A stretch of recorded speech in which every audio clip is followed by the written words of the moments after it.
It was a dark and stormy night, typical of one of those classic horror films. The rain fell at a steady pace, like tears from a sad sky, while thunder roared like the echo of unearthly voices. Sarah, a young woman with dark hair and restless eyes, was finishing her shift at a small local cafe. The clock on the wall said 2 a.m., and all she could think about was getting home and taking refuge from the gloomy weather outside. She walked out of the cafe and pressed the hood of her coat against the freezing rain. The city was practically deserted at that hour, and the only sound he could hear was the distant echo of thunder. Her apartment was a short bus ride away, but due to the late hour, public transportation service was limited. The last night bus was his only option. Sarah arrived at the bus stop and stood there, anxiously looking at her watch as the rain soaked her clothes. Finally, the bus's headlights appeared in the darkness, and he stopped to let her on. She walked up the stairs and greeted the driver, a middle-aged man with a tired expression. The inside of the bus was dark and empty, with just a few lone passengers scattered across the empty seats. Sarah chose a seat by the window and tried to relax as the bus slowly pulled out of the station. The rain gently tapped the window pane, creating a trail of sparkling drops. The darkness outside was oppressive, lit only by the bus headlights that intermittently cut through the darkness. The city seemed like a deserted and abandoned place. Sarah tried to focus on her breathing and not think about the scary stories she had heard about the night bus. Strange events were said to occur on board during rainy nights, but she always dismissed these stories as unsubstantiated urban legends. The bus driver, although normal at first glance, seemed to be acting strangely. He frequently looked at the rearview mirror, as if he was waiting for something. His driving was erratic, accelerating and decelerating erratically. Sarah began to feel a chill of uneasiness running down her spine. Suddenly, the bus made a sharp turn, throwing passengers from their seats. Sarah held tight to the bar of the backrest in front of her, trying not to panic. What the hell was going on? Looking out the window, she realized that the bus was on an unfamiliar road, far from the usual route to her home. The driver no longer looked the same. His eyes were now completely black, without pupils. A shiver ran down Sarah's spine as she realized something terrible was happening. She stood up from her seat, addressing the driver. "Where are we? What's going on?" The driver didn't respond, his black eyes fixed on the rearview mirror. The bus continued at high speed down a dark and unfamiliar road, while Sarah and the other passengers began to panic. They were trapped in a nightmare on wheels, with a driver whose black eyes were the embodiment of fear. Sarah, in a mix of fear and determination. A college student with glasses, a middle-aged couple, and a grim-faced elderly man were as confused and terrified as she was. The bus seemed to have been taken over by an unknown force, and the darkness outside was almost suffocating. The college student, whose name was David, grabbed a set of papers that were spread out in front of the driver. They were strange documents, covered in unknown symbols. He began frantically flipping through them, hoping to find some clue as to what was going on. The couple, Lisa and Mark, were in shock, unable to utter any words. They clung to each other, seeking comfort in the darkness that enveloped them.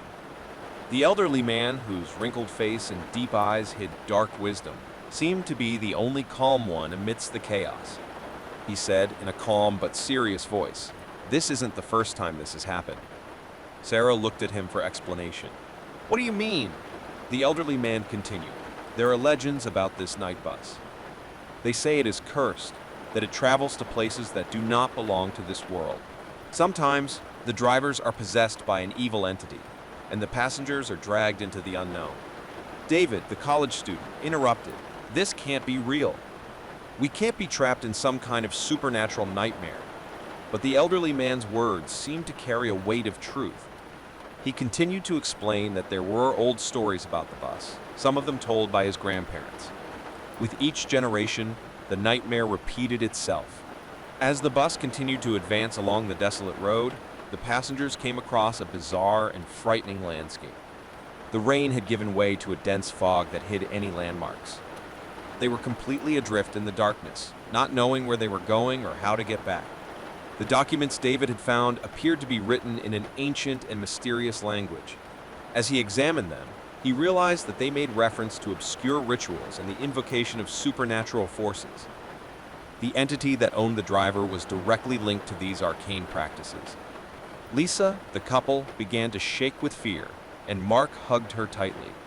They were surrounded by a feeling of helplessness, not knowing how to escape the terrifying situation they found themselves in.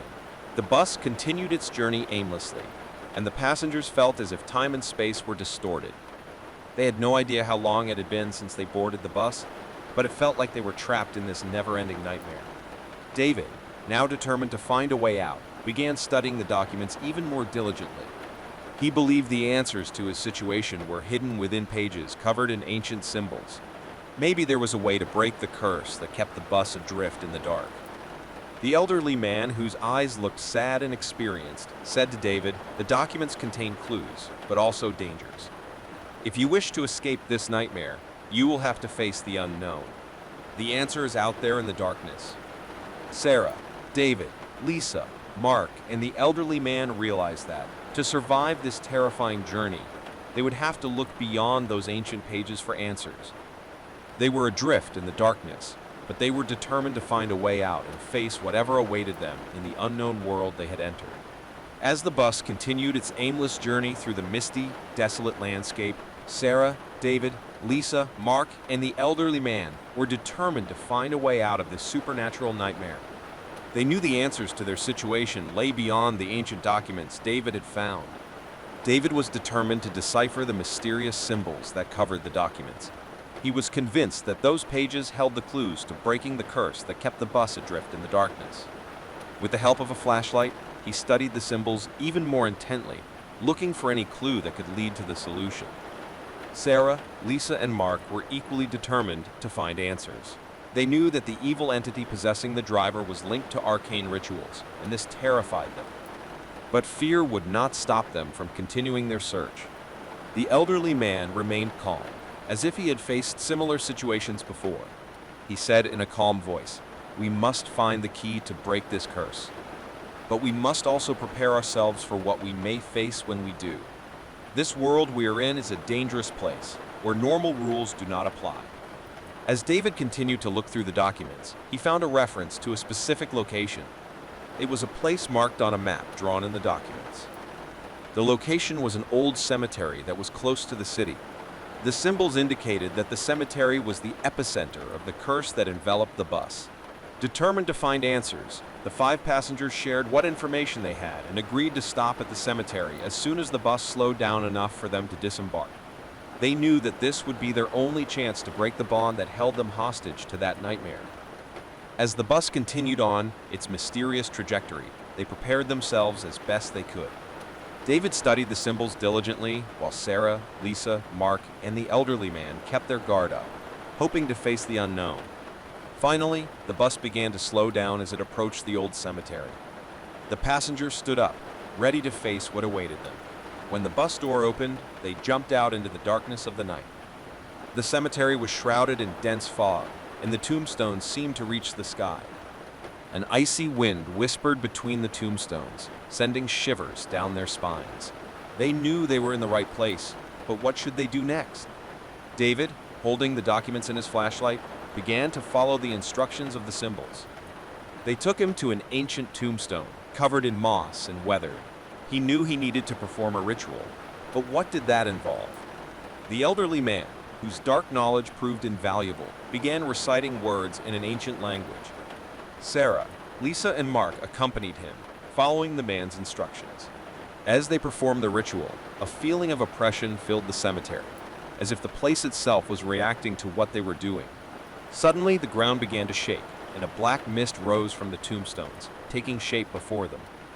The evil entity possessing the bus driver emerged, its terrifying presence filling the air. It was a shadowy figure, with black eyes and sharp claws. The ensuing battle was a desperate struggle between the unknown and the passengers determined to escape their nightmare. The entity tried to prevent them from completing the ritual, casting frightening shadows and illusions, but the passengers were determined to break the curse. With the help of the elderly man and the knowledge he had about the supernatural world, they managed to successfully perform the ritual. The entity, weakened and furious, let out a terrifying scream before being dragged back into the darkness. The bus stopped abruptly, as if the nightmare had come to an end. The driver returned to his normal state, as if nothing had happened. The cemetery was calm, and the black fog had disappeared. The passengers, exhausted and relieved, returned to the bus.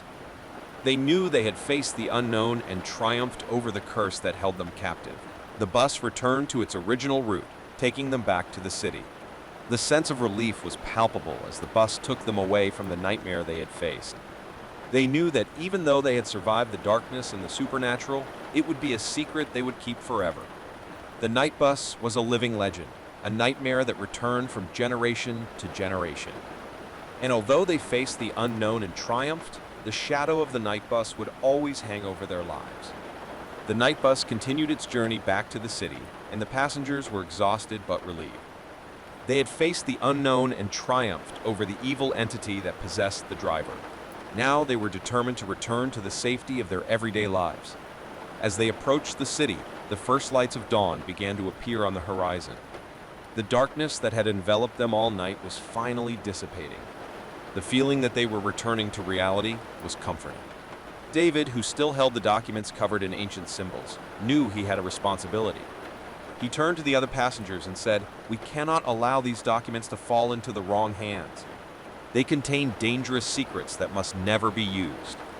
The other passengers agreed with him, recognizing the danger of the rituals and invocations that were recorded in those papers. They decided to burn them so that no trace of the arcane practices would survive. The bus finally arrived at the city's central station, and the passengers got off, carrying with them the memory of that terrifying night. They said goodbye, knowing they had shared something few could understand. Sarah, David, Lisa, and Mark walked together through the city streets, trying to process what they had experienced. The feeling that they were returning to reality was comforting, but the marks of that night would remain with them forever. They parted ways, each returning to their everyday lives, but with a newfound appreciation for the world around them. They knew they had faced the unknown and that the supernatural was a reality they could not deny. A few weeks later, David was in his university library, researching rituals and supernatural entities.